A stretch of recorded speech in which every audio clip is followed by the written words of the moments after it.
Let's discuss electronic configuration of element. अब किसी भी एलिमेंट का इलेक्ट्रॉनिक कॉन्फ़िगरेशन लिखना, इसका मतलब क्या होता है कि we need to distribute electrons which is just equal to the atomic number of an element. यानी एलिमेंट का जो भी एटॉमिक नंबर होगा उतने इलेक्ट्रॉन्स हमें वेरियस ऑर्बिटल्स के तरफ डिस्ट्रीब्यूट करने होते हैं। उसी चीज को हम इलेक्ट्रॉनिक कॉन्फ़िगरेशन बुलाते हैं। So distribution distribution of electrons in various orbitals is known as electronic configuration. Electronic configuration of an element. अब इलेक्ट्रॉनिक कॉन्फ़िगरेशन लिखने के लिए हमें तीन रूल्स पता होने चाहिए। सो इलेक्ट्रॉनिक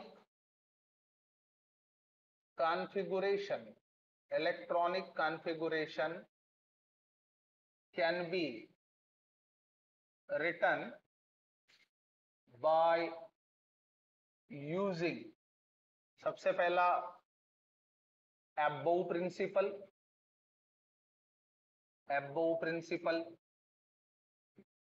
दूसरा Pauli's exclusion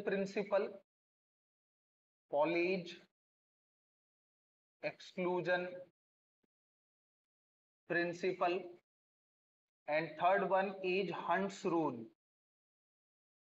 Hund's rule of maximum multiplicity.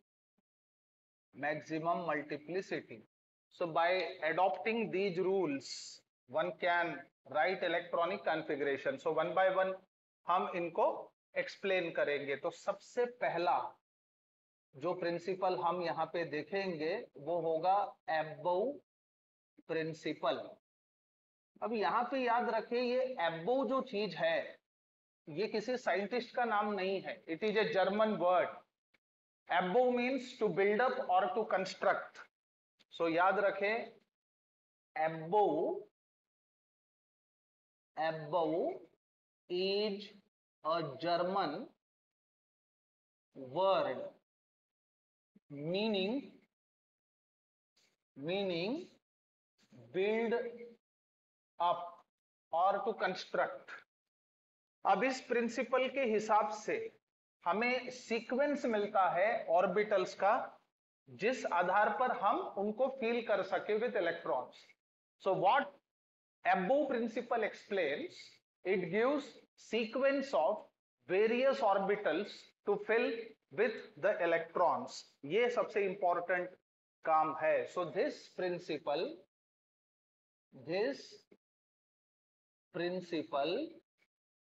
tells us the sequence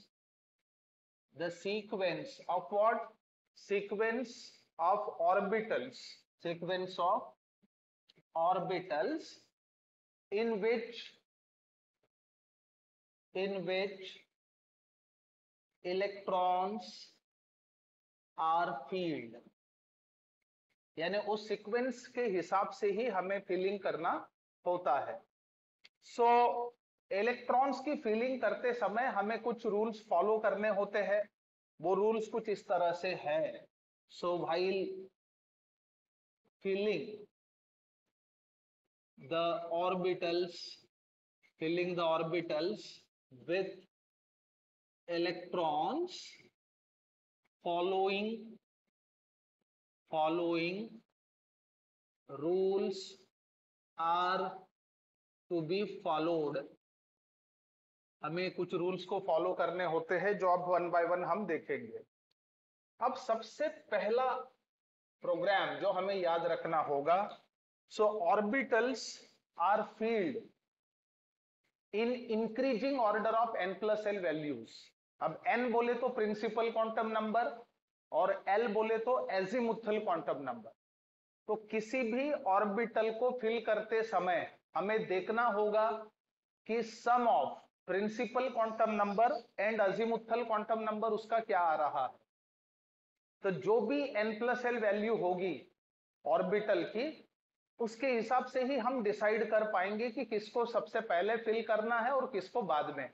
तो याद रखें, ऑर्बिटल्स और field on the basis of increasing n+l values, यानी ऐसा ऑर्बिटल जिसका n+l छोटा हो उसे सबसे पहले फिल करना चाहिए, और जिसका n+l बड़ा हो उसको बाद में फिल करना चाहिए, याद रखें। सो orbitals are to be filled with electrons on the basis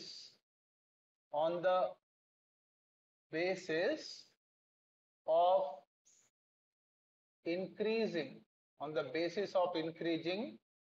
n+l values.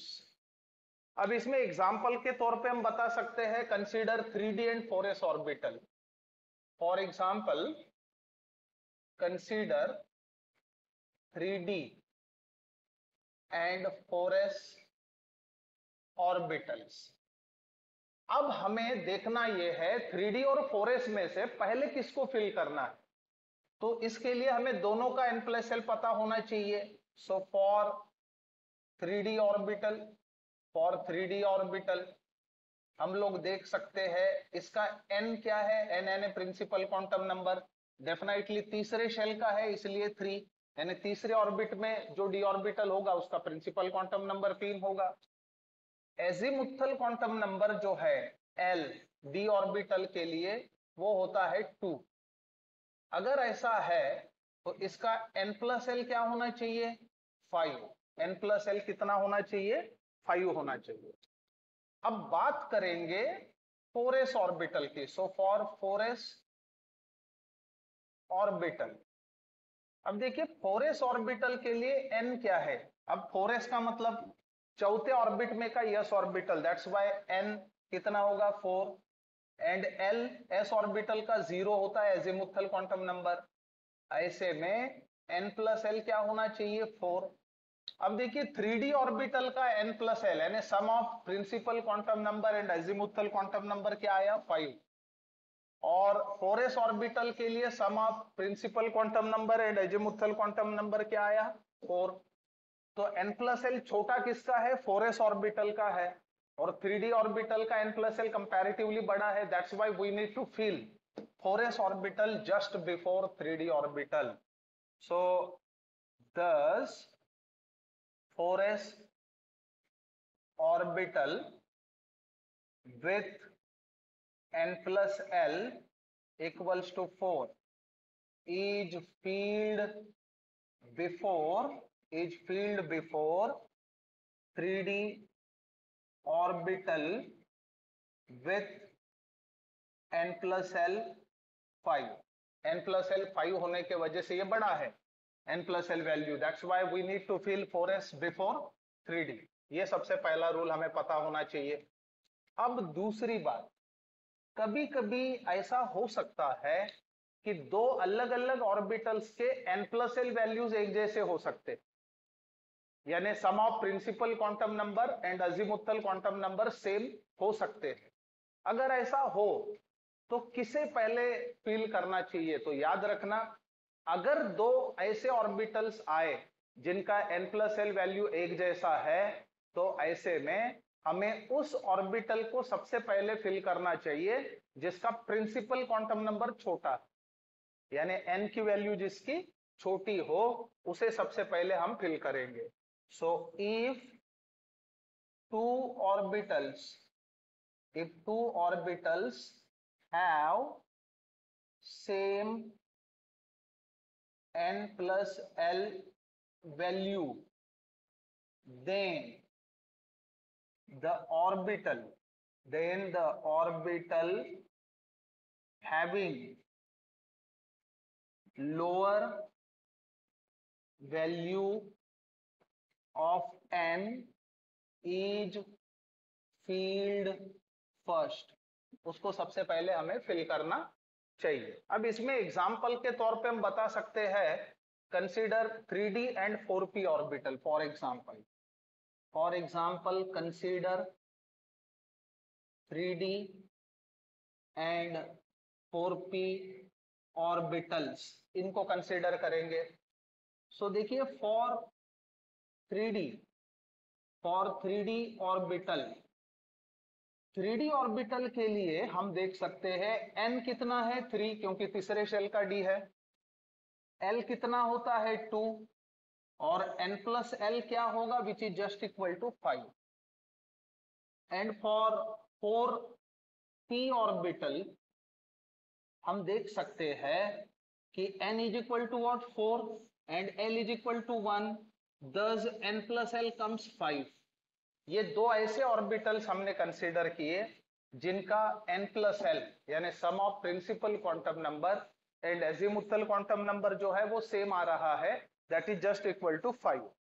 अब ऐसे मामलों में, यानी मान के चलो अगर प्रिंसिपल क्वांटम नंबर और एजीमुथल क्वांटम नंबर का सम टोटल सेम आए, तो हमें ऐसे ऑर्बिटल को सबसे पहले फिल करना चाहिए जिसका प्रिंसिपल क्वांटम नंबर जो है वो छोटा हो। तो definitely principal quantum number D orbital का छोटा ही, इस केस में 3D यानी 3 है, और 4p ऑर्बिटल में प्रिंसिपल क्वांटम नंबर 4 है। तो इसलिए हम सबसे पहले 3D को भरेंगे, यानी इसको फिल करेंगे, इसके बाद इसका नंबर आएगा। सो दस 3D orbital is field first, यानी किसके पहले, 4p ऑर्बिटल के पहले 3D ऑर्बिटल को फिल करना जरूरी है। अब देखिए, अलग अलग ऑर्बिटल का increasing order n plus l के बेसिस पे कैसे बनेगा एज पर अबव प्रिंसिपल, ये आपको सबसे पहले समझ लेना है। यानी when you go to write electronic configuration, सबसे पहले हमें वो ऑर्डर समझने की जरूरत है। सो तीसरा प्रोग्राम एक चीज याद रखे, so order of various orbitals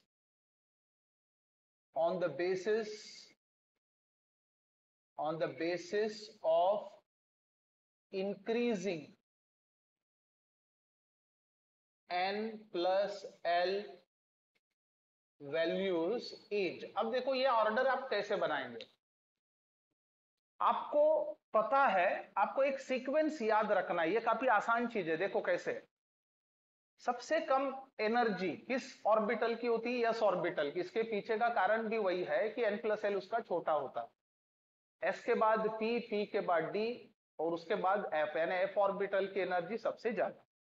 तो आपको ये सीक्वेंस याद रखना है। देखिए s s, उसके बाद s ऑर्बिटल से ज्यादा एनर्जी किस ऑर्बिटल की होती है, p की। तो p को इंक्लूड करके फिर से दो सेट लिखिए, यानी ps ps।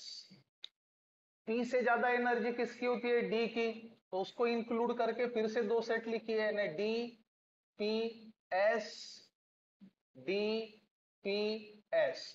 और d से ज्यादा f ऑर्बिटल की होती है, उसको इंक्लूड करके दो set, f d p s f d p s। ये सीक्वेंस सबसे पहले आपको याद रखना है। फिर से एक बार, s s p s p s d p s d p s f d p s f d p s। अब इसको हमें नंबर असाइन करने हैं, यानी कि कौन सा ऑर्बिटल कौन से प्रिंसिपल शेल से बिलोंग करता है, ये हमें देखना होगा। तो हमें पता है कि यस ऑर्बिटल का कम से कम प्रिंसिपल क्वांटम नंबर क्या होगा, 1, यानी एस ऑर्बिटल की शुरुआत पहले प्रिंसिपल शेल से होती है। इसलिए जो पहला आपको यस दिख रहा है दैट इज 1s। अगर ये 1 है तो ये क्या होगा, 2 3 4 5 6 7 8। अब बात करेंगे p ऑर्बिटल की। p ऑर्बिटल का कम से कम प्रिंसिपल क्वांटम नंबर क्या होगा? 2। इसका यह मतलब है कि p ऑर्बिटल इंक्लूड किया जाता है दूसरे प्रिंसिपल शेल से। देखो हमें पता है कि पहले प्रिंसिपल शेल में p ऑर्बिटल नहीं होता। इसका मतलब यह है कि जो भी पहला p आपको दिखेगा that happens to be the 2p। So अगर ये 2p है तो ये क्या होगा? 3p, this is 4p, this is 5p, this is 6p and this happens to be the 7p। अब बात करेंगे d ऑर्बिटल की। d ऑर्बिटल का इंक्लूजन तीसरे प्रिंसिपल शेल से होता है। हमने देखा principal quantum number of principal shell gives the exact number of suborbitals और orbitals present in that orbit. अब तीसरा जो प्रिंसिपल शेल होगा उसमें s भी होगा, p भी होगा और d होगा। इसका मतलब यह है कि d ऑर्बिटल का मिनिमम प्रिंसिपल क्वांटम नंबर क्या होना चाहिए? 3। तो अब यहां पे आप देख सकते हो ये जो पहला d आपको दिख रहा है ये 3d है। अगर ये 3d है तो ये 4d होगा, ये 5d होगा और ये 6d होगा। अब बात करेंगे f ऑर्बिटल की। f orbital is included from 4th shell और 4th ऑर्बिट। इसका मतलब कम से कम principal quantum number f orbital का क्या होना चाहिए? 4। 4 से नीचे नहीं हो सकता है। तो अब जो पहला f आपको दिख रहा है that is 4f and this is 5f। अब आप देख सकते हो यहाँ पे डिफरेंट सेट ऑफ ऑर्बिटल्स आपको दिख रहे हैं with different principal quantum numbers. अब आप समझने की कोशिश करिए, ये जो 1s ऑर्बिटल आप देख रहे हो इसका n+l सबसे छोटा है। इसका मतलब ये होगा कि जब हम इलेक्ट्रॉनिक कॉन्फ़िगरेशन को लिखेंगे तो सबसे पहले इसको फिल करेंगे, इसके बाद 2s ऑर्बिटल को फिल करेंगे, 2s के बाद नंबर आएगा 2p, उसके बाद 3s, 3s के बाद आएगा 3p, 3p के बाद 4s। अब देखिए 3p और 4s में बात यह है कि n+l दोनों का बराबर है।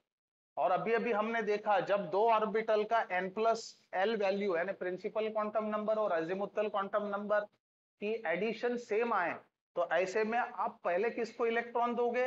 ऐसे ऑर्बिटल को दोगे जिसका n छोटा है। इसलिए हम 3p को पहले फिल करेंगे और बाद में नंबर आएगा 4s का। सो आपका sequence while filling the orbital should be this. ये आपका सीक्वेंस होना चाहिए, याद रखें। सो हम बोल सकते हैं ये जो सीक्वेंस आप देख रहे हो यानी आप फिलिंग इस प्रकार से करो, ऐसे यानी पहले 1s को फिल करोगे, उसके बाद 2s, then 2p, then 3s, 3p, 4s, 3d, 4p, 5s, 4d, 5p, 6s, उसके बाद 4f, 5d, 6p, 7s, 5f, 6d, 7p, 8s। Your feeling should be like this. अब इसमें हम एग्जाम्पल के तौर पे ले सकते हैं। For example consider sodium. Consider sodium. Sodium का सिंबॉलिक रिप्रेजेंटेशन Na, इसका एटॉमिक नंबर होता है 11। अब हम कोशिश करेंगे कि सोडियम का इलेक्ट्रॉनिक कॉन्फ़िगरेशन लिखे तो हमें 11 इलेक्ट्रॉन्स को डिस्ट्रीब्यूट कराना है इस सीक्वेंस में। अब हमें पता है कौन सा ऑर्बिटल कितने इलेक्ट्रॉन होल्ड कर सकता है। What is capacity of orbital to hold electron? 2 into 2l + 1 where l is azimuthal quantum number। अब अलग अलग ऑर्बिटल का एजिमुथल क्वांटम नंबर की वैल्यू अगर वहां पे आप सब्स्टिट्यूट करते हो तो उस स्पेसिफिक ऑर्बिटल का इलेक्ट्रॉन होल्ड करने की कैपेसिटी आपको मिलेगी। जैसे कि s orbital can hold maximum 2 electrons, p orbital can hold 6, d can hold 10 and f can hold 14। तो अब हमें 11 इलेक्ट्रॉन्स को डिस्ट्रीब्यूट कराना है। तो पहला क्लेम किसका बनेगा? 1s, क्योंकि इसका n+l सबसे छोटा है। s ऑर्बिटल की कैपेसिटी 2, सो 1s2। अब 11 में से 2 गए, बचे कितने? 9।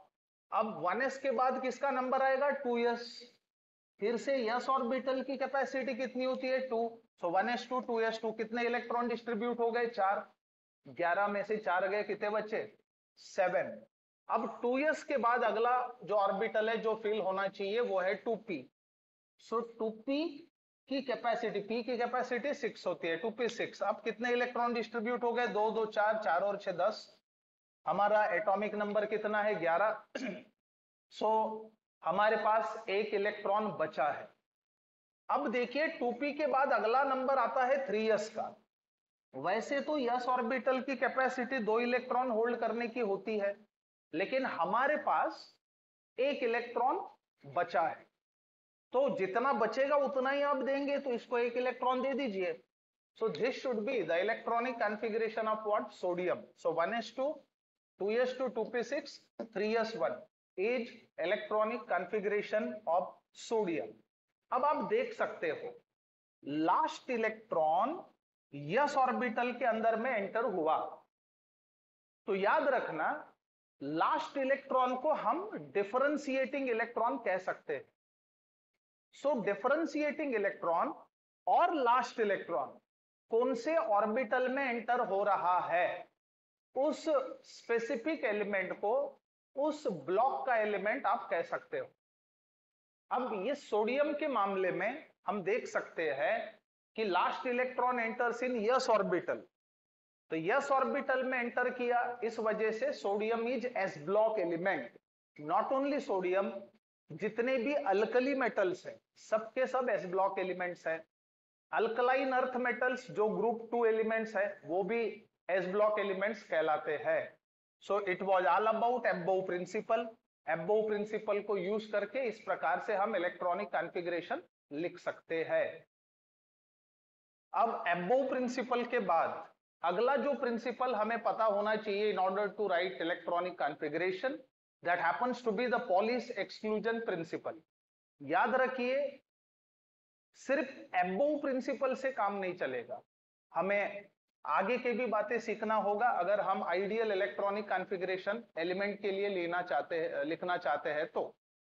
So next is the Pauli's exclusion principal. अब ये जो पॉलिश एक्सक्लूजन प्रिंसिपल है, ये ऑर्बिटल में कितने इलेक्ट्रॉन्स होने चाहिए इस बात का लिमिट दर्शाता है या बताता है। So this principle this principle limits the number of electrons that can occupy any orbital of an atom। Atom के पास जो भी ऑर्बिटल्स है उसमें ज्यादा से ज्यादा कितने इलेक्ट्रॉन्स होने चाहिए, ये बात पॉलिश एक्सक्लूजन प्रिंसिपल में कही जाती है। अब एग्जैक्टली इसका कहना क्या है, ऑर्बिटल के पास जो 2 इलेक्ट्रॉन्स होंगे उन 2 इलेक्ट्रॉन के चारों क्वांटम नंबर्स सेम नहीं हो सकते हैं। उनके 3 क्वांटम नंबर सेम होंगे, कौन कौन से, principal quantum number, azimuthal quantum number and magnetic quantum number, ये 3 सेम होंगे। अब डिफर क्या करेगा, डिफर करेगा स्पिन क्वांटम नंबर। ये होता है polish exclusion principle. So what it states, 2 electrons in an atom cannot have the same set of all the 4 quantum numbers। जैसे कि मान के चलो कोई भी एलिमेंट, हेलियम कंसीडर करो जिसका एटॉमिक नंबर 2 होता है, उसका इलेक्ट्रॉनिक कॉन्फ़िगरेशन क्या लिखेंगे हम लोग, 1s2। अब जो 2 इलेक्ट्रॉन्स उस s ऑर्बिटल के पास है उनके चारों के चारों क्वांटम नंबर सेम नहीं है, 3 सेम है। कौन कौन से, n, l एंड m, यानी प्रिंसिपल, एजिमुथल और मैग्नेटिक। अब डिफरेंस कहां पे आ रहा है, स्पिन क्वांटम नंबर, यानी 2 इलेक्ट्रॉन के स्पिन्स अपोजिट होंगे। So remember only 2 electrons may exist in same orbital, एक ही ऑर्बिटल में जो दो इलेक्ट्रॉन्स एग्जिस्ट करेंगे उनके तीन क्वांटम नंबर्स सेम होंगे with 3 quantum numbers. Only two electrons may exist in the same orbital with 3 quantum numbers same. That is fourth quantum number. Fourth quantum number different. Fourth quantum number different, and these electrons must have opposite spin. इसका ये मतलब होता है कि azimuthal quantum number, principal quantum number और magnetic quantum number same होगा, spin quantum number उन दो इलेक्ट्रॉन का डिफर करेगा. अब हम इस केस में हेलियम को कंसीडर करते हैं. For example, consider atom of helium with electronic configuration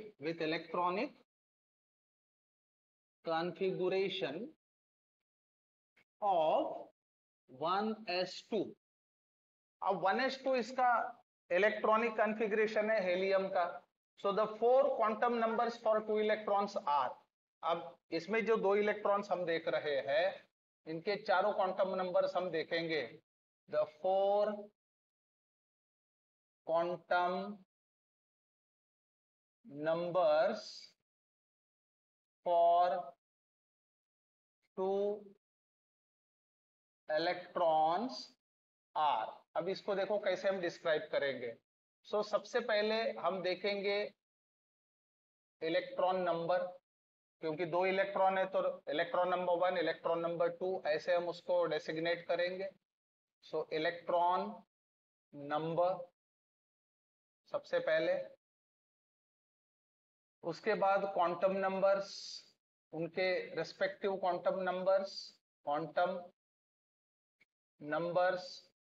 अब देखिए क्वांटम नंबर्स में n that is principal quantum number, उसके बाद l that is azimuthal quantum number, m magnetic quantum number, s spin quantum number.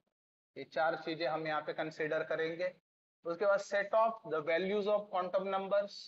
यहाँ पे हम देखेंगे set of values of quantum numbers. Accordingly हम इसी प्रकार से इसको दिखाएंगे जैसे यहाँ पे हमने मेंशन किया हुआ है. तो सबसे पहले हम बात करेंगे सबसे पहले इलेक्ट्रॉन की. So let's discuss first electron. Helium के अंदर 1s2 जिसका इलेक्ट्रॉनिक कॉन्फ़िगरेशन है. अब देखिए 1s ऑर्बिटल के अंदर पहला इलेक्ट्रॉन आ रहा है, यानी उसका प्रिंसिपल क्वांटम नंबर क्या बनेगा, इलेक्ट्रॉन का 1. अब हमें पता है एजिमुथल क्वांटम नंबर की वैल्यू प्रिंसिपल क्वांटम नंबर से बड़ी नहीं हो सकती. यस ऑर्बिटल का एजिमुथल क्वांटम नंबर कितना है, 0. अब मैग्नेटिक क्वांटम नंबर की वैल्यू क्या होनी चाहिए, 2l + 1. अब l कितना हुआ, 0. सो 2 × 0 0 + 1, m = 1. 1 का मतलब यह है कि वो एक ही ऑर्बिटल है, नंबर ऑफ ऑर्बिटल है वो. और हमें पता है m की वैल्यू +l 0 -l होती है. अब उस एक ऑर्बिटल के लिए हम क्या वैल्यू देंगे, positive value that is 0. So magnetic quantum number के लिए एलिमेंट बना 1 जिसे हम 0 कहेंगे.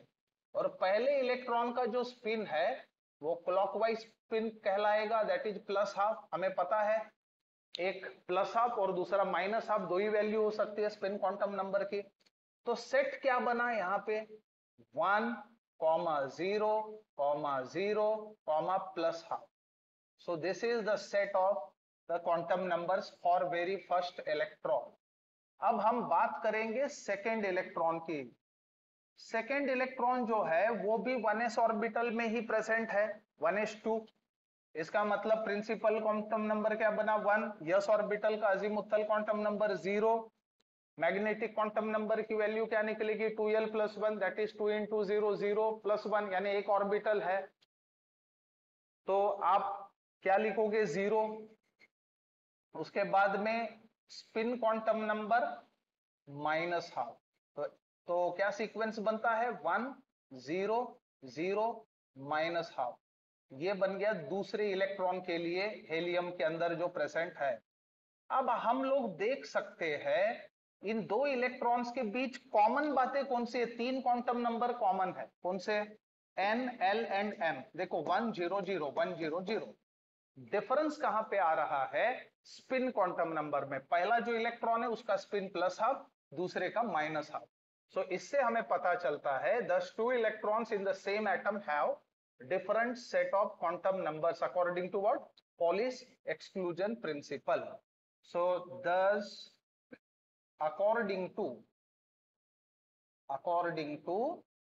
Pauli's exclusion principle, two electrons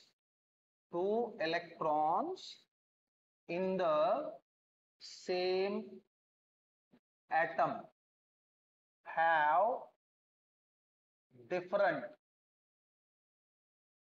set of quantum numbers, याद रखना। अब एटम के अंदर जो दो इलेक्ट्रॉन्स होंगे उनके तीन क्वांटम नंबर सेम होंगे, लेकिन उनका स्पिन क्वांटम नंबर जो है वो हमेशा डिफर करेगा। सो two electrons in atomic orbital, two electrons in same orbital can have what, three quantum numbers same, quantum numbers same, but they must have opposite spin, उनका spin opposite होना चाहिए, तभी जाके उनमें पेयरिंग होगी और वो एक ही ऑर्बिटल में एग्जिस्ट करेंगे। अब इससे और एक पता चलता है कि एक ऑर्बिटल की कैपेसिटी दो ही इलेक्ट्रॉन्स हो सकती है, जिसमें से एक इलेक्ट्रॉन का स्पिन +12 यानी क्लॉकवाइज स्पिन होगा, दूसरे का एंटी क्लॉकवाइज स्पिन होगा। So one orbital can accommodate just two electrons, not more than that. ये संक्षिप्त में हम बता सकते हैं। thus any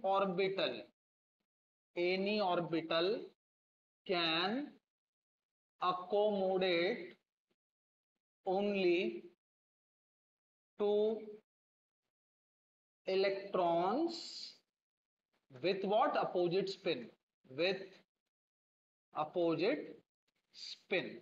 So it was all about Pauli's exclusion principle.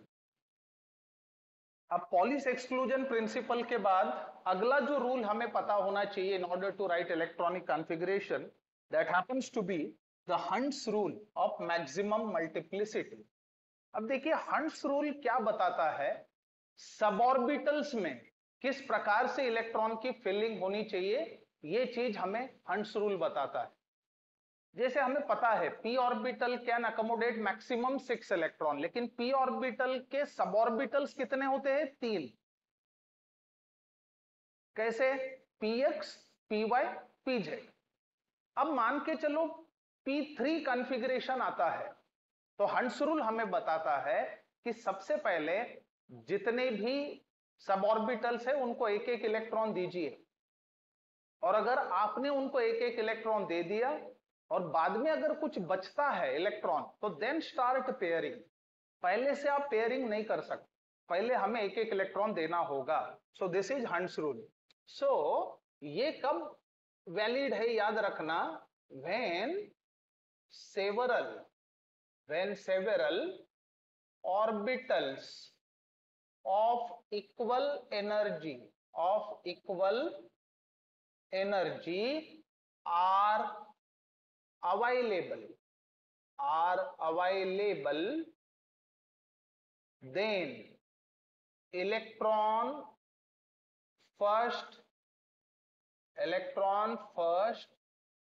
fill all the orbitals singly, पहले एक एक इलेक्ट्रॉन सबको देना चाहिए before pairing in any of these orbitals. Pairing करने से पहले हमें सबसे पहले एक एक इलेक्ट्रॉन सबको देना पड़ेगा। अब इसके लिए हम लोग एग्जाम्पल देख सकते हैं। For example consider nitrogen. अब नाइट्रोजन का symbolic representation N, atomic number 7। इसका इलेक्ट्रॉनिक कॉन्फ़िगरेशन कैसे हम लिख सकते हैं? सो इलेक्ट्रॉनिक कॉन्फ़िगरेशन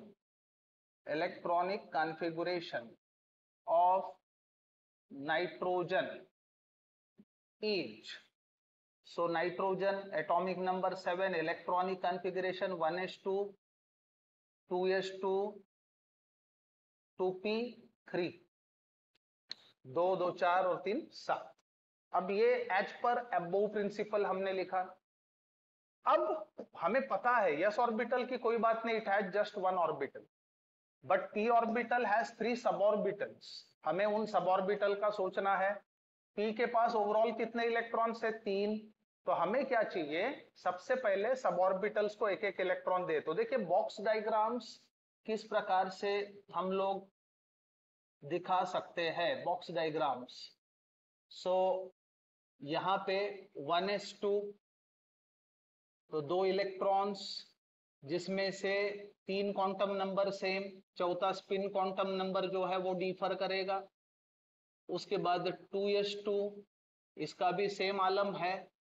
अब बात करेंगे 2p की। अब 2p में हमें पता है p ऑर्बिटल के सब ऑर्बिटल्स कितने होते हैं? 3। एक होता है px, एक होता है py, एक होता है pz। सो 2px 2py 2pz। अब ओवरऑल कितने इलेक्ट्रॉन्स p ऑर्बिटल की तरफ आए? 3। तो अकॉर्डिंग टू हंस रूल पहले एक एक इलेक्ट्रॉन सबको देना है, सिंगली फील्ड करना है। अब 3 देने के बाद खत्म हो गए, p ऑर्बिटल का किस्सा खत्म। तो अब पेयरिंग की कोई नौबत आएगी नहीं। लेकिन मान के चलो इनके पास सिंगली फील्ड करने के बाद, यानी एक एक इलेक्ट्रॉन देने के बाद अगर हमारे पास कुछ बचता तो हम फिर से वही डिस्ट्रीब्यूशन स्टार्ट करते, यानी पेयरिंग स्टार्ट करते। So take another example, take another example, that is इस बार हम ऑक्सीजन को कंसीडर करेंगे, atomic number 8। So electronic configuration क्या बनेगा? Electronic configuration of oxygen is, अब इसमें हम बता सकते हैं oxygen atomic number 8, electronic configuration 1s2 2s2 2p4। अब p ऑर्बिटल के तरफ कितने इलेक्ट्रॉन आ गए? 4। अब देखिए इन 4 इलेक्ट्रॉन को दिखाना कैसे है, तो हम यहाँ पे बॉक्स डायग्राम के जरिए ये एक्सप्लेन करने की कोशिश करेंगे ऑक्सीजन के लिए। सो सबसे पहले क्या है? 1s2, सो पेयर्ड स्टेट में इलेक्ट्रॉन्स है, इसका कोई टेंशन नहीं, एक ही ऑर्बिटल है।